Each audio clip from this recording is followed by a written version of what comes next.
உங்கள் கேள்விக்கு பதில் சொல்வதற்கு முன்பு ஒரு முக்கியமான விஷயத்தை நான் பதிவு செய்ய விரும்புகிறேன். நான் இந்த கருப்பு பட்டை அணிந்து வந்திருக்கேன். அது என்ன காரணம் என்றால், டெல்லியிலே இருக்கக்கூடிய ஜவஹர்லால் நேரு பல்கலைக்கழக மாணவர்கள் மீது மோடி அரசுடைய போலீஸ் மிக மோசமான போலீஸ் நடவடிக்கை எடுத்திருக்கிறது. அதை கண்டித்த காரணத்திற்காக எங்களுடைய தோழர் சீதாராம் யெச்சூரி மீது இன்னைக்கு அது தலைப்பு அல்ல, இருந்தாலும் இதை நான் முடிச்சுட்டு மறுப்பு சொல்றதுக்கு ஆட்கள் இல்ல நான் ஒன்றும் பெரிய கூட்டம் நடப்ப மட்டும்தான் சொல்லிட்டு நான் அடுத்தவங்க கேள்விக்கு வரேன். எங்களுடைய தோழர் டி ராஜா மீது, அவருடைய புதல்வி மீது கொலை மிரட்டல் வந்திருக்கிறது. அதை கண்டிக்கவும் இன்று காலை அதே ஜவஹர்லால் நேரு பல்கலைக்கழக மாணவர்கள் மீது, பத்திரிகையாளர்கள் மீது இந்து பத்திரிகையுடைய செய்தியின்படி வக்கீல் போல உடை உடுத்திய சிலர் கொடூரமான தாக்குதல்களை நடத்தியிருக்கிறார்கள். இந்த நாடு சர்வாதிகார பாதையில் போகிறது. அதை வன்மையாக கண்டிக்கிறேன். அந்த கண்டிக்கிற முகத்தான் தான் இந்த கருப்பு பட்டை அணிந்து வந்திருக்கு. காரணம் நேயர்கள் பார்ப்பாங்கல்ல எதுக்குன்னு, அதுக்காக. இப்போ உங்களுடைய கேள்விக்கு நான் வருகிறேன். முதல்ல அடிப்படையான விஷயம் என்பது தேமுதிக அவர்களுடைய அந்த முக்கியமான தலைவர் அவர்கள் கொடுத்திருக்கக்கூடிய பேட்டி. இல்ல நான் அதுக்குள்ள வரேன் திருப்பி வரேன். நான் உங்களுக்கான கேள்வி நான் முடிச்சுட்டு இங்க வரேன். ஏன் நான் கேக்குறேன்னா, அவர் ஒரு கேள்வி கேட்கிறார். எங்களை சந்தர்ப்பவாத கூட்டணி சொல்றீங்க இல்லையா, இவர்கள் எப்படி கூட்டணி அமைத்தார்கள் அப்படிங்கிற கேள்வி வராங்க. அதுதான் நான் கேட்கிறேன். தனித்து விடப்பட்ட 4 பேரும் ஒன்றிணைந்திருக்கிறார்கள் அப்படிங்கிற ஒரு குற்றச்சாட்டு தொடர்ந்து வைக்கிறாங்க. அதிமுகவோடு நீங்க எதுல முரண்பட்டீங்க? கொள்கையிலையா? 2 சீட்ல வேணா முரண்பட்டீங்க. அதாவதுங்க, இல்லை இதை நான் முடிச்சுட்டு வந்து ஆரம்பித்ததுனால அரை நிமிஷம் தான். அவர் எதுக்கு இதை ஒன்றை மட்டும் ஒரு தவறான தகவல் போல் இருக்குது. அதாவது இந்த கூட்டணி பற்றி ஏதோ போகிற போக்கில் பிரேமலதா அவர்கள் பேசவில்லை என்பதை மட்டும் பதிவு செய்கிறேன். கேள்வி கேட்குறாங்க, அவங்க என்ன சொல்கிறாங்கன்னா, நீங்கள் அந்த தொனியை பார்க்கணும். ஏங்க, அந்த கூட்டணி உருவான அரை மணி நேரத்தில் நீங்கள் பார்த்தீங்கன்னா சமூக வலைத்தளங்களில் அதை கடுமையாக விமர்சனம் பண்ணியிருக்காங்களே. ஊழலும் இதர பிரச்சனைகளுக்கெல்லாம் இவங்க 2 பேரும் தான் காரணம்னு சொல்லியிருக்காங்களே என்று அந்த விமர்சனம் சரி என்கிற தொனியில் தான் பிரேமலதா அவர்கள் பேசியிருக்கிறார்கள். ஆகவே அதை நான் முதல்ல பதிவு செய்ய விரும்புகிறேன். அவர் சொன்ன அது ஏதோ போகிற போக்கில், அதுக்கு அவர் பதில் சொல்லட்டும். இத்தகைய தொனியோடு பேசியவங்க எப்படி இந்த அணிக்கு வருவாங்க என்பதை அவர் சொல்லட்டும். அடுத்து இப்போ நீங்கள் எங்களை பற்றி கேட்குற கேள்வி, நான் ஒன்று சொல்கிறேன். நாங்கள் பொதுவாக திமுக அல்லது அதிமுகவோடு கொண்டதெல்லாம் தொகுதி உடன்பாடு தான். அவங்களும் தொகுதி உடன்பாடு தான். அதைத்தான் சொல்ல வரேன். கடந்த காலத்தில் அதுதான் நடந்தது. காங்கிரஸோட என்ன கூட்டணி வச்சிருக்காங்க? நான் இப்போ இன்னும் அந்த கூட்டணிக்கு வரது அவங்க பயன்படுத்துறாங்க. ஆனால் நாங்கள்லாம் கவனமாக இப்போ என்ன சொல்லுவோம் என்றால், திமுகவோடு தொகுதி உடன்பாடு, அதிமுகவோடு தொகுதி உடன்பாடு தான். பத்திரிகையாளர்கள், ஊடக நண்பர்கள் அந்த வேறு வார்த்தையை பயன்படுத்தலாம். அந்த 2014 மக்களவை தேர்தலில் அதிமுகவோடு தொகுதி உடன்பாடு கொள்ள 2 கம்யூனிஸ்ட் கட்சிகளும் முயன்றன என்பது உண்மை. ஒரு 20 வருஷம் இருக்குமா? நானே வருஷத்தை சொல்லிதான் ஆமாங்க, அதான் வரேன். அதுக்குள்ள அந்த மீதி இருக்கிற ஆட்சியில மட்டும்தான் உங்களுக்கு அராஜகமா தெரியலங்க. சொல்ல வர்றேன், அது மக்களவை தேர்தல் மிக முக்கியமான ஒரு ஆபத்தாக மத்தியிலே பாஜக வந்துவிடக் கூடாது. எங்களுடைய அந்த கவலை எவ்வளவு நியாயம் என்பதை இந்த 1.25 ஆண்டு கால மோடி அரசுடைய அந்த நடவடிக்கைகள் உணர்த்தி கொண்டிருக்கின்றன. ஆகவே அதை முறியடிக்க வேண்டுமே என்கிற காரணத்தினால் அந்த தொகுதி உடன்பாடுக்கு முயன்றோம். ஆனால் அதற்காக எங்களை ஒரு புள்ளிக்கு வந்துட்டீங்க. அதைத்தான் அவங்க சொல்றாங்க. உங்களுக்கு அல்டிமேட் எதிரியா நீங்க பார்க்கக்கூடியது, தட் மீன்ஸ் பொலிட்டிக்கல் எதிரியா நீங்க பார்க்கக்கூடியது பாஜக. கொள்கையில் அடிப்படையில் நாங்க முரண்படுறோம், அவங்க ஆட்சிக்கு வரக்கூடாதுங்கிறதுக்காக நாங்க காங்கிரஸோடு கூட்டணி வைக்க தயார் அல்லது அதிமுகவோடு கூட்டணி வைக்க தயாருங்கிறீங்க. அவங்களுக்கு அல்டிமேட் எதிரி பொலிட்டிக்கல் எதிரி அதிமுக.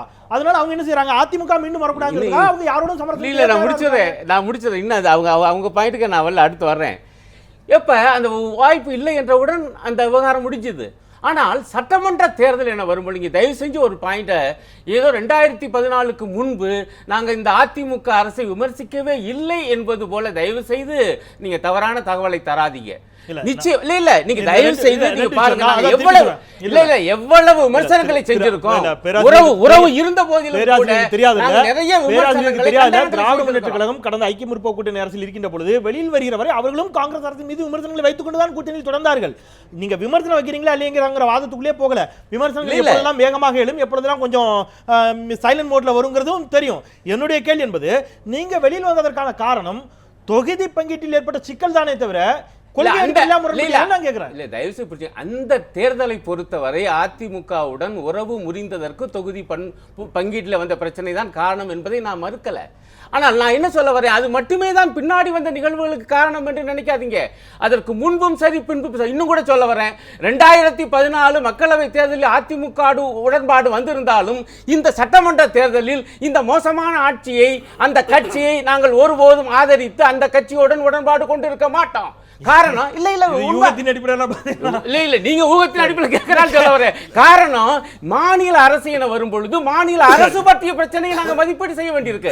அதற்கு முன்பே வரிசையாக விமர்சனம் செய்தோம், அப்படி பார்த்தா கூட போராட்டங்கள். திரு- இன்றைக்கு என்ன நிலைமை என்றால் அருணன் நிச்சயமாக இந்த ஆட்சியை அகற்றியாக வேண்டும் என்கிற கணிப்பு தான். அதத்தான் அவரும் சொல்றாரு. ஆமா, நீங்க ultimate-ஆ ஆனா- நீங்க சொல்றீங்க இது ரொம்ப மோசமான ஆட்சி, நாங்க விமர்சனம் கூட்டணி இருந்தா கூட விமர்சனம் வச்சிருப்போம், அவ்வளவு மோசமான ஆட்சி, அகற்றப்பட வேண்டிய ஆட்சிங்கிறீங்க இல்லையா?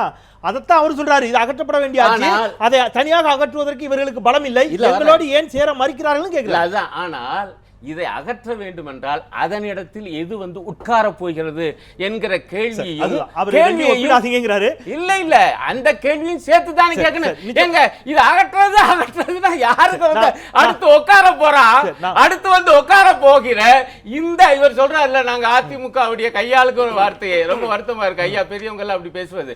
நான் என்ன கேட்கிறேன், நான் வரிசையாக அடுக்க முடியும். இப்ப சாதாரணமாக திமுக நண்பர்களை என்ன சொல்லுவாங்கன்னா, திமுக கொண்டு வந்த திட்டங்களை எல்லாம் அதிமுக கடப்புல போட்டு வச்சுப்பாங்க.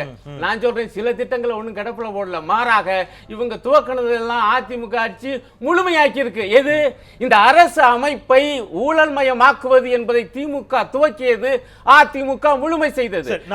கல்வியை வணிகமயமாக்க வேலையை திமுக துவக்கியது, அதிமுக ஆட்சி முழுமைப்படுத்தியது.